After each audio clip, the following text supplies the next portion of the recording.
इस वीडियो में मैं आपसे बात करूंगा, जैसा कि आप सभी को मालूम है आरपीएससी द्वारा सेकंड ग्रेड का एग्ज़ाम नेक्स्ट मंथ से शुरू होने जा रहा है। इस बीच मैं आपके लिए एक सीरीज लेके आया हूं जिसमें मैं आपको आरपीएससी द्वारा जनवरी से लेकर अगस्त 2025 तक जितने भी एग्ज़ाम आयोजित हुए हैं उनमें पूछे गए राजस्थान जीके के क्वेश्चन करवाता हूं, जिसमें आज पार्ट 7 की चर्चा करने जा रहा हूं। अगर अभी तक आपने 1 से लेकर 6 तक पार्ट नहीं देखे हैं तो प्लेलिस्ट का लिंक नीचे डिस्क्रिप्शन में दिया हुआ है।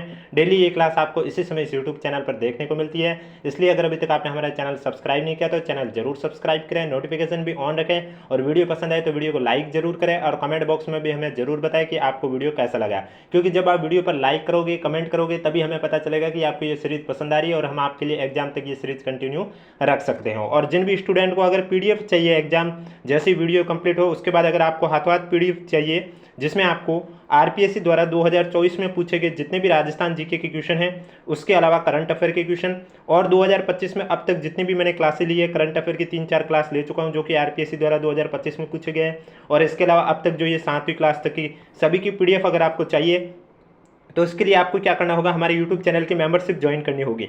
मेंबरशिप ज्वाइन करने के लिए आपको क्या करना है, जैसे अभी आप वीडियो देख रहे हैं इसके नीचे आपको हमारा चैनल आइकन और चैनल का नाम देखने को मिल रहा है, इसके सामने ज्वाइन का ऑप्शन देखने को मिलेगा, आपको ज्वाइन पर क्लिक कर देना।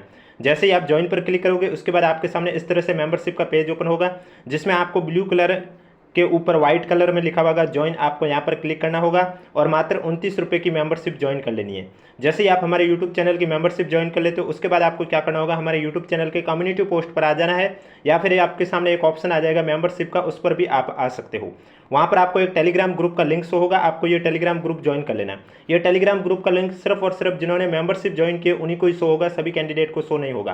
तो आपको एक बार टेलीग्राम ग्रुप ज्वाइन करने के बाद ग्रुप में हाय हेलो का मैसेज कर देना है, क्योंकि ग्रुप प्राइवेट है। जब आप ज्वाइन करोगे ग्रुप आपको पूरा खाली नजर आएगा, आपके ज्वाइन करने के बाद वाले मैसेज ही आपको शो होंगे, इसलिए एक बार ग्रुप ज्वाइन करने के बाद ग्रुप में हाय हेलो का मैसेज कर देना। उसके बाद वहाँ सारी पीडीएफ आपको प्रोवाइड करवा दी जाएगी और बाकी भी एग्जाम तक जैसे जैसे क्लासें आएगी उनकी पीडीएफ आपको इस यूट्यूब चैनल के माध्यम से मिलती रहेगी। तो चलिए वीडियो स्टार्ट करते हैं। आज की वीडियो में मैं आपसे बात करने जाऊंगा फर्स्ट ग्रेड एग्जाम जो कि 3 जुलाई 2025 को आयोजित हुआ था, उसमें पूछे गए जीके के क्वेश्चन। डेली मैं वीडियो के स्टार्टिंग में मैं आपको बता देता हूं कि मैं कौन से पेपर में पूछे गए जीके के क्वेश्चन की चर्चा करने जा रहा हूं। तो चलिए वीडियो स्टार्ट करने से पहले अगर अभी तक वीडियो को लाइक नहीं किया तो एक बार वीडियो को लाइक कर लीजिए, चैनल भी जरूर सब्सक्राइब कर लीजिए। क्वेश्चन नंबर फर्स्ट है आपके सामने, निम्नलिखित में से किस शासक के काल में साहिबराम ने आदमकद चित्र बनाने की परंपरा की शुरुआत की है? आपके पास ऑप्शन है अनिरुद्ध सिंह बूंदी, राम सिंह कोटा, विनय सिंह अलवर, ईश्वरी सिंह जयपुर। तो इसमें आपका राइट आंसर हो जाएगा ईश्वरी सिंह जयपुर के शासनकाल के समय साहिबराम ने आदमकद चित्र बनाने की परंपरा की शुरुआत की है, यानी कि डी आपका करेक्ट आंसर हो जाएगा। नेक्स्ट क्वेश्चन है, निम्नलिखित में से कहां पर कांठल उत्सव आयोजित किया जाता है? बांसवाड़ा, बीकानेर, चित्तौड़गढ़, प्रतापगढ़। तो जो कांठल उत्सव है ये आपके प्रतापगढ़ में आयोजित किया जाता है, यानी कि डी आपका करेक्ट आंसर हो जाएगा। नेक्स्ट क्वेश्चन है, निम्नलिखित में से कौन सी रस्म मृत्यु के दुख से संबंधित नहीं है? ढुकाव, बगैर, आगेटा, सात्रवाड़ा। तो इसमें आपका ढुकाव जो परंपरा है, ये जो रस्म है, ये आपकी मृत्यु के दुख से संबंधित नहीं है, ये आपका करेक्ट आंसर हो जाएगा। नेक्स्ट क्वेश्चन है, पंडित देवी प्रसाद द्वारा राज प्रशस्ति का किस भाषा में अनुवाद किया गया था? आपके पास ऑप्शन है संस्कृत, फारसी, राजस्थानी या उर्दू। तो इसमें आपका राइट आंसर हो जाएगा पंडित देवी प्रसाद द्वारा राज प्रशस्ति का उर्दू भाषा में अनुवाद किया गया था, यानी कि डी आपका करेक्ट आंसर हो जाएगा। नेक्स्ट क्वेश्चन है, निम्नलिखित में से कौन सा ख्याल का एक रूप नहीं है? रासधारी, गाहा, साग या टप्पा। तो इनमें से आपका जो गाहा है ये ख्याल का एक रूप नहीं है, बाकी टप्पा, साग और रासधारी आपके ख्याल का ही एक रूप है, तो बी आपका करेक्ट आंसर हो जाएगा। नेक्स्ट क्वेश्चन है, राजस्थान के निम्नलिखित में से किस राज्यपाल ने राजस्थान विधानसभा में सर्वाधिक बार अभिभाषण दिया है? बलीराम भगत, गुरुमुख निहाल सिंह, ओपी मेहरा, संपूर्णानंद। तो इसमें आपका राइट आंसर हो जाएगा गुरुमुख निहाल सिंह ने राजस्थान विधानसभा में सर्वाधिक बार अभिभाषण दिया है, बी आपका करेक्ट आंसर हो जाएगा। और जो भी मैं क्वेश्चन के आंसर बता रहा हूँ वो मैं आपको आरपीएससी की आंसर की के अकॉर्डिंग ही आपको आंसर मैं बता रहा हूँ। अगला क्वेश्चन है आपके सामने, राजस्थान के राज्यपाल श्री हरिभाऊ किशनराव बागड़े के बारे में निम्नलिखित में से कौन सा कथन सही नहीं है? अब जब हरिभाऊ किशनराव बागड़े राज्यपाल बने हैं उसके बाद ये क्वेश्चन आरपीएससी द्वारा 3 बार पूछा जा चुका है, और उसमें ये सबसे ज़्यादा बार पूछा गया 3 बार कि इन्होंने राज्यपाल का जो पद ग्रहण है वो कब किया। तो यहाँ पूछा गया कौन सा कथन सही नहीं है? अब पहला इनके बारे में लिखा है कि महाराष्ट्र विधानसभा के 6 बार विधायक रह चुके, ये बात सही है। 2014 में महाराष्ट्र विधानसभा का निर्विरोध अध्यक्ष चुना गया, ये बात भी सही है। महाराष्ट्र सरकार में खाद्य और नागरिक आपूर्ति मंत्री रह चुके, ये बात भी सही है। 30 जून 2024 को राजस्थान के राज्यपाल का पदभार ग्रहण किया, ये गलत है, क्योंकि इन्होंने राजस्थान के राज्यपाल का जो पदभार ग्रहण है वो 31 जुलाई 2024 को किया था। इस वजह से डी आपका करेक्ट आंसर हो जाएगा, जो कि सत्य नहीं है। राजस्थान कार्यविधि नियम के अनुसार निम्नलिखित में से कौन से मामले आदेश जारी किए जाने के पूर्व मुख्यमंत्री को प्रस्तुत किए जाएंगे, वो कौन से मामले हैं आपको बताना है। तो पहला है कि व्यक्तियों को विचारण के बिना निरोध रखने हेतु भारत के संविधान के अनुच्छेद 22(4) के अधीन सलाहकार बोर्ड का गठन, यह बात सही है। ऐसे मामले जो मृत्युदंड प्राप्त व्यक्तियों द्वारा या उनकी ओर से दया याचिका से संबंधित है, ये भी सही है। समस्त प्रकरणों पर गैर सरकारी विधेयकों के लिए सरकारी नीति का अवधारण, ये भी सही है। तो ए बी सी जब तीनों सही है यानी कि ए आपका करेक्ट आंसर हो जाएगा। नेक्स्ट क्वेश्चन, सत्यनारायण राव समिति की सिफारिशों के आधार पर राजस्थान लोक सेवा आयोग का कार्यालय जयपुर से अजमेर कब स्थानांतरित किया गया? 1958, 1965, 1970, 1972। तो इसमें आपका राइट आंसर हो जाएगा सत्यनारायण राव समिति की सिफारिशों के आधार पर राजस्थान लोक सेवा आयोग का जो कार्यालय है ये जयपुर से अजमेर स्थानांतरित कर दिया गया है 1958 को। यानी कि पहले इसका जो कार्यालय जयपुर में था, लेकिन अब इसका स्थानांतरण अजमेर में कर दिया, और वो कब किया है? 1958 में। और किस समिति की सिफारिश, ये भी एग्जाम में बहुत बार पूछा जाता है। तो सत्यनारायण राव समिति की सिफारिश पर। वीडियो पसंद आ रहा है तो एक बार कमेंट बॉक्स में हमें जरूर बताएं वीडियो कैसा लग रहा है, और वीडियो को लाइक जरूर करें, चैनल भी जरूर सब्सक्राइब करें, क्योंकि डेली क्लास आपको इसी समय से यूट्यूब चैनल पर देखने को मिलेगी। और क्लास के साथ अगर आपको पीडीएफ चाहिए तो उसके लिए अगर अभी तक आपने हमारे यूट्यूब चैनल की मेंबरशिप ज्वाइन नहीं की तो जल्दी से जाकर मेंबरशिप ज्वाइन कर लीजिए। राजस्थान के निम्नलिखित मुख्य सचिव पर विचार कीजिए और उनके कार्यकाल के अनुसार कालक्रम में व्यवस्थित कीजिए। नीचे दिए गए कूटों की सहायता से सही उत्तर का चयन कीजिए। तो इसमें सबसे पहले आ जाएगा CK मैथ्यू का, उसके बाद आ जाएगा CS राजन का, फिर आ जाएगा निरंजन कुमार आर्य, और उसके बाद उषा शर्मा। यानी कि चौथा, पहला, तीसरा, दूसरा आपका करेक्ट आंसर हो जाएगा, यानी कि C आपका राइट आंसर हो जाएगा। राजस्थान राज्य मानवाधिकार आयोग के बारे में निम्नलिखित कथनों पर विचार कीजिए और कौन सा कथन सही है वो बताना है। सबसे पहला है कि मानवाधिकार संरक्षण अधिनियम 1993 की धारा 33 में आयोग को वैधानिक गारंटी प्रदान की गई, यह कथन गलत है। आयोग की अपनी एक जांच एजेंसी है जिसका प्रमुख महानिरीक्षक के पद से नीचे का पुलिस अधिकारी नहीं होता, यह सही है। तो केवल बी सही है, इसका मतलब जो करेक्ट आंसर है वो आपका हो जाएगा बी। नेक्स्ट क्वेश्चन, राजस्थान पंचायती राज अधिनियम 1994 से संबंधित निम्नलिखित में से कौन सा युग्म सही सुमेलित नहीं है? एक साइड धाराएं दे रखी है ग्राम सभा से संबंधित, और दूसरी साइड विषय वस्तु दे रखी है, कौन सा सुमेलित नहीं है वो आपको बताना है। जैसे कि 8 क में दे रखा है ग्राम सभा और उसकी बैठ के, ये सही है। 8 ख में दे रखा है गणपूर्ति, ये भी सही है। 8 ग में दे रखा है ग्राम सभा के करते, ये गलत है। 8 घ में दे रखा है संकल्प, ये सही है। तो करेक्ट आंसर इसका आपका हो जाएगा सी, आपका राइट आंसर हो जाएगा। अगला क्वेश्चन है आपके सामने, राजस्थान पंचायती राज अधिनियम 1994 को किस वर्ष में संशोधित कर राजस्थान पंचायत समिति और जिला परिषद सेवा के गठन का प्रावधान किया गया है? 2020, 2021, 2022, 2023। तो इसमें आपका राइट आंसर हो जाएगा राजस्थान पंचायती राज अधिनियम 1994 को 2021 में संशोधित कर राजस्थान पंचायत समिति और जिला परिषद सेवा के गठन का प्रावधान किया गया है, बी आपका करेक्ट आंसर हो जाएगा। नेक्स्ट क्वेश्चन, निम्नलिखित में से किस राजस्थान राज्य विधानसभा का सबसे छोटा कार्यकाल रहा है? चौथी, पाँचवीं, आठवीं, नवीं। तो आपका राइट आंसर हो जाएगा जो नवीं राजस्थान विधानसभा है उसका कार्यकाल है वो सबसे छोटा रहा है, यानी कि डी आपका करेक्ट आंसर हो जाएगा। भारत के संविधान के संशोधन के अनुसमर्थन के संदेश के संबंध में राजस्थान विधानसभा में अपनाई जाने वाली प्रक्रिया के बारे में निम्नलिखित कथनों पर विचार कीजिए और इनमें से आपका कौन सा कथन सही है वो आपको बताना है।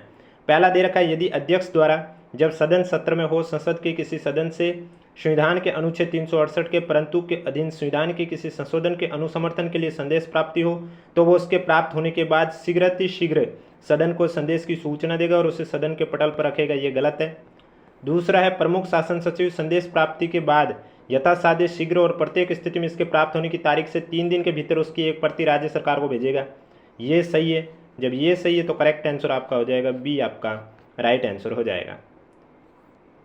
नेक्स्ट क्वेश्चन, राजस्थान लोकतंत्र के सेनानी सम्मान विधेयक 2024 के संबंध में निम्नलिखित कथनों पर विचार करें और सही विकल्प का चयन कीजिए।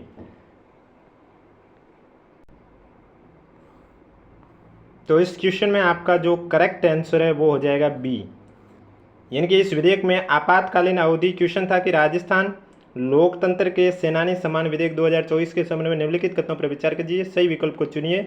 इस विधेयक में आपातकाल अवधि का अर्थ है 25 जून 1975 से प्रारंभ होकर 21 मार्च 1977 तक की काल अवधि। ए कथन सही है। अब ऑप्शन में देखना है कि ए सही है, ये कौन से ऑप्शन में, ये आपके बी ऑप्शन में है, तो बी आपका करेक्ट आंसर हो जाएगा। नेक्स्ट क्वेश्चन, हाल ही में राजस्थान के बजट 2025-26 में मुख्यमंत्री युवा रोजगार प्रोत्साहन योजना प्रारंभ करने की घोषणा की गई है। इसमें पात्र युवाओं को एक बार ये सहायता के रूप में दी जाने वाली राशि कितनी है? 75,000, 50,000, 20,000, 10,000। तो आपका राइट आंसर हो जाएगा 10,000, यानी कि डी आपका करेक्ट आंसर हो जाएगा। नेक्स्ट क्वेश्चन है, मार्च 2025 में राजस्थान का पहला स्टील बर्तन बैंक विधिवत रूप से कहाँ आरंभ हुआ है? खेराबाद पंचायत समिति रामगंज मंडी, गोविंदगढ़ पंचायत समिति जयपुर, किशनगढ़ बास पंचायत समिति अलवर, गोगुंदा पंचायत समिति उदयपुर। तो राइट आंसर हो जाएगा खेराबाद पंचायत समिति रामगंज मंडी, ए आपका करेक्ट आंसर हो जाएगा। राजस्थान के सरकारी क्षेत्र का पहला रोबोटिक किडनी ट्रांसप्लांट कहाँ किया गया है? AIIMS Jodhpur, R N T medical college Udaipur, S M S medical college Jaipur, Sardar Patel medical college Bikaner. तो एम्स जोधपुर आपका करेक्ट आंसर हो जाएगा, यानी कि ए आपका राइट आंसर हो जाएगा। निम्न में से किन संस्थानों के सहयोग से 19 से 21 मार्च के मध्य अंतर्राष्ट्रीय सम्मेलन थाई 2025 का आयोजन किया गया है? तो इसमें आपको करेक्ट आंसर है वो हो जाएगा ए, यानी कि इसमें जो राइट आंसर हो जाएगा भारतीय प्रौद्योगिकी संस्थान जोधपुर, भारतीय राष्ट्रीय विज्ञान अकादमी और अंतर्राष्ट्रीय ऊर्जा पर्यावरण स्थिरता सोसाइटी के द्वारा इसका आयोजन किया गया है। ए आपका करेक्ट आंसर हो जाएगा। राजस्थान के बजट 2025-26 में पंडित दीनदयाल उपाध्याय शहरी विकास योजना क्रियान्वित किए जाने की घोषणा की गई है। इस योजना की अवधि होगी 10 वर्ष, 7 वर्ष, 5 वर्ष, 3 वर्ष।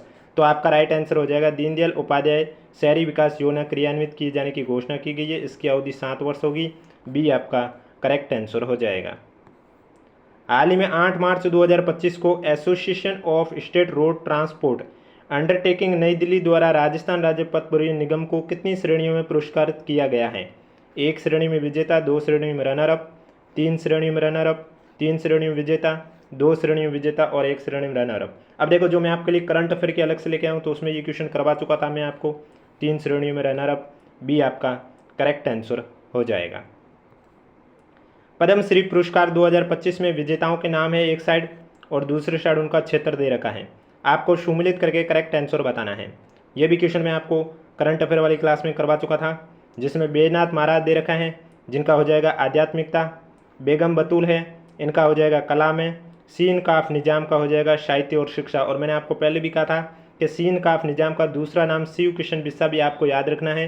क्या पता आरपीएससी कन्फ्यूजन के लिए आपको इस तरह से क्वेश्चन पूछ ले कि निम्नलिखित में से पद्मश्री पुरस्कार 2025 से किसे दिया गया राजस्थान से, और आपको 3 तो कोई और ऑप्शन देखने को मिले, चौथा आपको शिव किशन बिस्सा देखने को मिल जाए, फिर आप ये कन्फ्यूज ना हो कि शिव किशन बिस्सा किसका नाम था।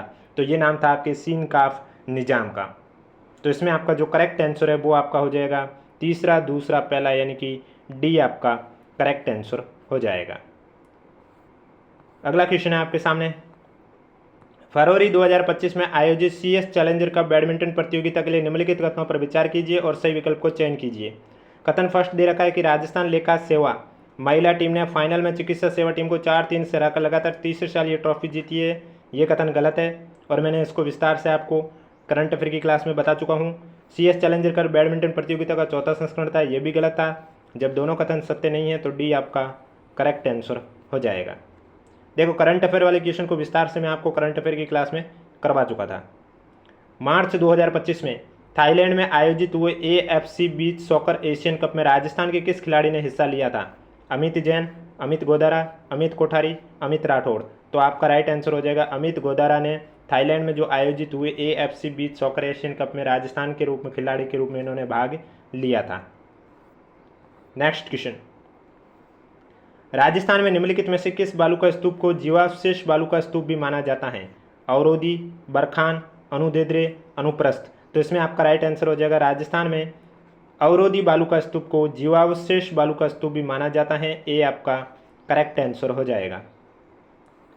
निम्नलिखित किन 3 नदियों के संगम को त्रिवेणी कहा जाता है? सोम आहू बांडी, बनास मेनाल बेड़च, मोरेल मेनाल गंभीरी, बनास कोठारी मोरेल। तो इसमें आपका जो करेक्ट आंसर है वो हो जाएगा बनास, मेनाल और बेड़च को त्रिवेणी कहा जाता है। बी आपका करेक्ट आंसर हो जाएगा।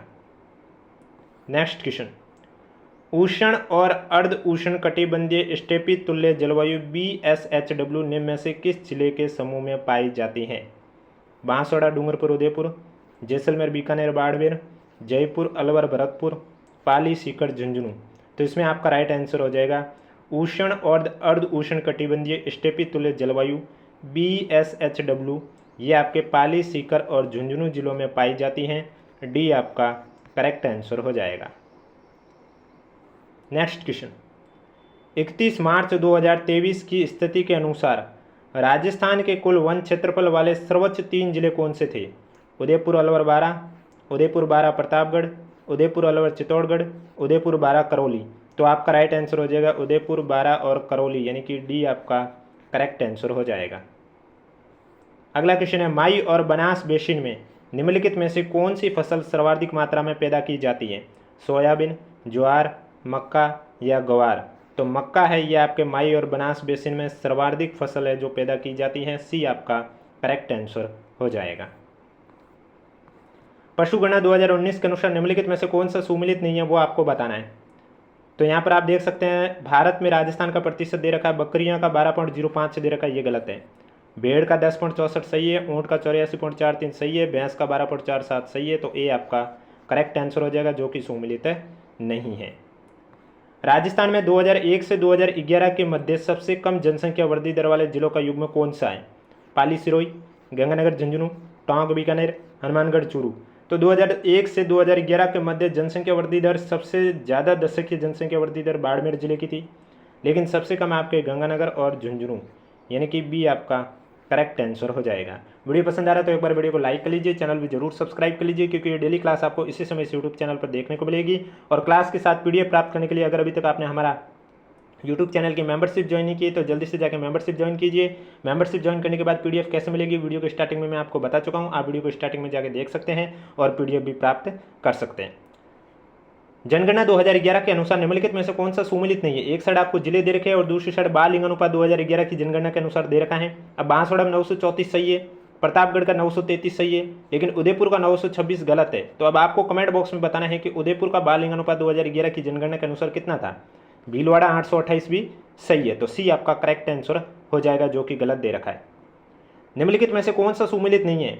स्टेट वूलन मिल्स बीकानेर में, अब एक साइड ऊनी वस्त्र मिल है और दूसरी साइड जिले है, तो ये एकदम सही है। वस्टेड स्पिनिंग मिल्स चूरू, ये भी सही है। वस्टेड स्पिनिंग मिल्स पाली वाला गलत है, चूरू वाला सही है। विदेश आयात निर्यात संस्थान कोटा सही है, तो करेक्ट आंसर क्या हो जाएगा? सी आपका राइट आंसर हो जाएगा। नेक्स्ट क्वेश्चन है आपके सामने, पर्यटन स्थल और जिले दे रखे हैं, आपको बताना है कि कौन सुमेलित करना है। इसमें आपको इसमें क्या करना है? सुमेलित करके करेक्ट आंसर बताना है। गैटोर कहाँ स्थित है? गैटोर आपके जयपुर में है। जग मंदिर कहाँ है? जग मंदिर उदयपुर में है। सूरज की छतरी कहाँ है? बूंदी में है। नथमल की हवेली जैसलमेर में है। सोनी जी की नसिया अजमेर में है। तो करेक्ट आंसर हो जाएगा चौथा, पहला, दूसरा, पांचवा, तीसरा, यानी कि बी आपका करेक्ट आंसर हो जाएगा। कालीबंगा के घरों में जल निकास व्यवस्था में नालियों के निर्माण में निम्न से किसका प्रयोग किया जाता था? लकड़ी और पक्की ईंटों का प्रयोग किया जाता था, पत्थरों का उपयोग नहीं किया जाता था। तो करेक्ट आंसर आपका सी हो जाएगा, ए और बी। नेक्स्ट क्वेश्चन, आर्य सभ्यता के संदर्भ में निम्नलिखित कथनों पर विचार कीजिए और सही विकल्प को चयन कीजिए।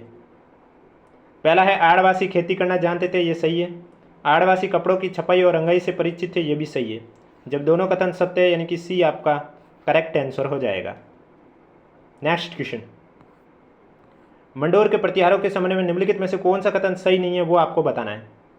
अब यहाँ पर पहला दे रखा हरिश्चंद्र रोहिल्लदी के नाम से जाने जाते थे, ये सही है।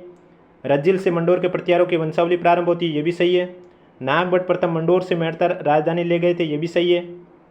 भोगभट्ट ने वल्लभ देश के शासक देवराज भाटी को परास्त किया था, ये गलत है। तो डी आपका करेक्ट आंसर हो जाएगा जो कि कथन सही नहीं है। कुमारपाल चालुक्य से नाडोल, चित्तौड़ व जालोर को किस चौहान राजा ने जीता था? अणोराज, अजयराज, विग्रहराज तृतीय, विग्रहराज चतुर्थ। तो इसमें आपका विग्रहराज चतुर्थ हो जाएगा। कुमारपाल चालुक्य से नाडोल, चित्तौड़ और जालोर है वो विग्रहराज चतुर्थ ने जीता था, यानी कि डी आपका करेक्ट आंसर हो जाएगा। महाराणा सांगा ने बयाना का दुर्ग बाबर के निम्न में से किस गवर्नर से जीता था? मीर बाकी, बैरम खान, मुस्तफ़ा, मेहंदी ख्वाजा। तो आपका राइट आंसर मेहंदी ख्वाजा हो जाएगा, जो कि महाराणा सांगा ने बयाना का दुर्ग है वो जीता था। अगला क्वेश्चन, राणा हमीर ने चित्तौड़गढ़ पर निम्न में से किस सुल्तान के शासनकाल में अधिकार किया था? अलाउद्दीन खिलजी, कैकूबाद, मोहम्मद बिन तुगलक, सिकंदर लोदी। तो इसमें आपका राइट आंसर हो जाएगा मोहम्मद बिन तुगलक करेक्ट आंसर हो जाएगा, यानी कि सी आपका राइट आंसर हो जाएगा। निम्न में से कौन सिवाना में राव चंद्रसेन के विरुद्ध मुगल अभियान में सम्मिलित नहीं था? केशवदास, जगतराम, रायसिंह, कल्ला। तो इसमें आपका राइट आंसर कल्ला हो जाएगा, जो कि आपके राव चंद्रसेन के विरुद्ध मुगल अभियान में सम्मिलित नहीं था। डी आपका करेक्ट आंसर हो जाएगा। महाराणा राज सिंह के संदर्भ में निम्नलिखित कथनों पर विचार कीजिए और सही विकल्प का चयन कीजिए। पहला है कि औरंगजेब की ताजपोशी पर राज सिंह ने उपहार भेजे, ये सही है। औरंगजेब ने डूंगरपुर राज सिंह को लौटा दिया, ये भी सही है। जब दोनों सत्य है, यानी कि सी आपका करेक्ट आंसर हो जाएगा। निम्न में से किस राज्य के शासक राणा पृथ्वी सिंह को तांत्या टोपे ने गिरफ्तार किया था? झालावाड़, डूंगरपुर, बांसवाड़ा, प्रतापगढ़। तो इसमें आपका राइट आंसर हो जाएगा झालावाड़ में तांत्या टोपे ने गिरफ्तार किया था, ये आपका करेक्ट आंसर हो जाएगा। भारतीय राष्ट्रीय कांग्रेस के किस अधिवेशन में सर्वप्रथम अजमेर द्वारा राजस्थान का प्रतिनिधित्व किया गया था? बम्बई अधिवेशन, इलाहाबाद अधिवेशन, मद्रास अधिवेशन, कलकत्ता अधिवेशन। तो आपका राइट आंसर हो जाएगा भारतीय राष्ट्रीय कांग्रेस के इलाहाबाद अधिवेशन 1888 में सर्वप्रथम अजमेर द्वारा राजस्थान का प्रतिनिधित्व किया गया था। बी आपका करेक्ट आंसर हो जाएगा। राजस्थान के स्वतंत्रता संग्राम में निम्नलिखित बलिदानों को कालक्रम के अनुसार व्यवस्थित कीजिए। तो इसमें सबसे पहले आ जाएंगे जोधपुर के बाल मुकुंद बिस्सा की शहादत, फिर आ जाएंगे जैसलमेर के सागर गोपालमल की शहादत, फिर बीकानेर के बीरबल सिंह की शहादत। ए सी बी डी आपका करेक्ट आंसर हो जाएगा। ऊपरमाल को डंको नामक समाचार पत्र का संपादन नगारची नाम से निम्न में से कौन करता था? सीताराम दास, विजय सिंह पथिक, माणिक्यलाल वर्मा, मन्नाजी पटेल। तो आपका राइट आंसर हो जाएगा ऊपरमाल को डंको नामक समाचार पत्र का संपादन नगारची नाम से साधु सीताराम दास करता था, यानी कि ये आपका करेक्ट आंसर हो जाएगा। राजस्थान के एकीकरण से संबंधित निम्नलिखित कथनों पर विचार कीजिए और सही विकल्प का चयन कीजिए। पहला है कि 1950 में सिरोही राज्य का 2 भागों में विभाजन कर दिया गया, ये बात सही है। 1950 में सिरोही राज्य की आबू रोड और दिलवाड़ा तहसील बम्बई प्रांत में मिला दी गई थी, ये बात भी सही है। जब दोनों कथन सही है, यानी कि ए और बी दोनों सही है, सी आपका करेक्ट आंसर हो जाएगा। निम्नलिखित राजवंशों को उनकी कुलदेवी के साथ सुमिलित कीजिए और सही कूट का चयन करना है। तो चौहान वंश की कुलदेवी कौन है? चौहान वंश की कुलदेवी है आपके आशापुरा, तंवर की कुलदेवी चिलाय, सोलंकी की कुलदेवी खीमज और दैया की कुलदेवी हो जाएगा केवाय, यानी कि तीसरा, पहला, दूसरा, चौथा आपका करेक्ट आंसर हो जाएगा। सी आपका राइट आंसर हो जाएगा। नेक्स्ट क्वेश्चन है, निम्नलिखित में से किस दुर्ग में नवलबान नामक तोप व्यवस्थित है? शाहबाद, कुंभलगढ़, मांडलगढ़, गागरोन। तो आपका राइट आंसर शाहबाद हो जाएगा, जहाँ पर नवलबान नामक तोप व्यवस्थित है, ये आपका करेक्ट आंसर हो जाएगा। तो ये थे क्वेश्चन वे सारे जो कि आरपीएससी द्वारा 2025 में पूछे गए थे। फर्स्ट ग्रेड एग्जाम 3 जुलाई 2025 को जो आयोजित हुआ था, उसमें पूछे गए जीके के क्वेश्चन। डेली क्लास आपको इसी समय इस यूट्यूब चैनल पर देखने को मिलेगी, जिसमें आपको आरपीएससी द्वारा 2025 में जनवरी से लेकर अगस्त तक जितने भी एग्जाम आयोजित हुए हैं, उनमें पूछे गए जीके के क्वेश्चन करवाए जाएंगे। और अगर आपको इन सब की पीडीएफ चाहिए, यानी कि जिसमें आपको आरपीएससी द्वारा 2024 में भी जितने भी पेपर हुए थे उनमें पूछे गए जीके और करंट अफेयर के क्वेश्चन, और 2025 में अब तक जो भी मैंने क्लासें ली है जीके की आपकी 7 क्लासों की और करंट अफेयर की 3-4 क्लासों की, इनकी अगर आपको पीडीएफ चाहिए और आगे भी एग्जाम तक जैसे जैसे यूट्यूब पर कंटेंट आएंगे वैसे वैसे उनकी पीडीएफ मिलती रहेगी। पीडीएफ प्राप्त करने के लिए आपको क्या करना होगा, अभी जो आप वीडियो देख रहे हैं इसके नीचे आपको चैनल आइकन, चैनल का नाम देखने को मिल रहा है, इसके सामने आपको ज्वाइन का ऑप्शन देखने को मिलेगा, आपको ज्वाइन पर क्लिक कर देना है, यानी कि आपको हमारे यूट्यूब चैनल की मेंबरशिप ज्वाइन करनी होगी। मेंबरशिप ज्वाइन करने के लिए आपको क्या करना होगा, ज्वाइन पर आप क्लिक करोगे, मेंबरशिप का ऑप्शन आएगा, फिर आपको यहाँ पर ज्वाइन पर क्लिक कर देना है और मात्र 29 रुपये की मेंबरशिप ज्वाइन कर लेनी है। जैसे ही आप हमारे यूट्यूब चैनल की मेंबरशिप ज्वाइन कर लेते हो, उसके बाद आपको क्या करना होगा, हमारे यूट्यूब चैनल की कम्युनिटी पोस्ट पर आ जाना है। वहाँ पर आपको एक टेलीग्राम ग्रुप का लिंक शो होगा। ये टेलीग्राम ग्रुप का लिंक सिर्फ और सिर्फ जिन्होंने मेंबरशिप ज्वाइन की उन्हीं को ही शो होगा, सभी कैंडिडेट को शो नहीं होगा। तो जैसे ही आप ये टेलीग्राम ग्रुप का लिंक से हो, आपको ये ग्रुप ज्वाइन कर लेना है। ग्रुप ज्वाइन करने के बाद ग्रुप में हाय हेलो का मैसेज कर देना है, क्योंकि ग्रुप प्राइवेट है। जब आप ज्वाइन करोगे ग्रुप आपको पूरा खाली नजर आएगा। आपके ज्वाइन करने के बाद वाले मैसेज ही आपको शो होंगे, इसलिए एक बार ग्रुप ज्वाइन करने के बाद ग्रुप में हाय हेलो का मैसेज कर देना। उसके बाद वहाँ सारी PDF आपको प्रोवाइड करवा दी जाएगी। अब कोई भी डाउट हो तो नीचे कमेंट बॉक्स में पूछिए। वीडियो पसंद आए तो वीडियो को लाइक कीजिए, चैनल जरूर सब्सक्राइब कीजिए, क्योंकि ये डेली क्लास आपको इसी समय इस यूट्यूब चैनल पर देखने को मिलेगी। और वीडियो लाइक कमेंट करने को इसलिए बोल रहा हूँ, क्योंकि जब आप लाइक करोगे कमेंट करोगे तभी हमें पता चलेगा कि आपको ये सीरीज पसंद आ रही है, अन्यथा हमें क्या पता चलेगा कि आपको सीरीज पसंद आ रही है या नहीं आ रही है। और अगर आपको ये सीरीज पसंद आ रही है तो एग्जाम तक आपके लिए सीरीज कंटिन्यू रहेगी।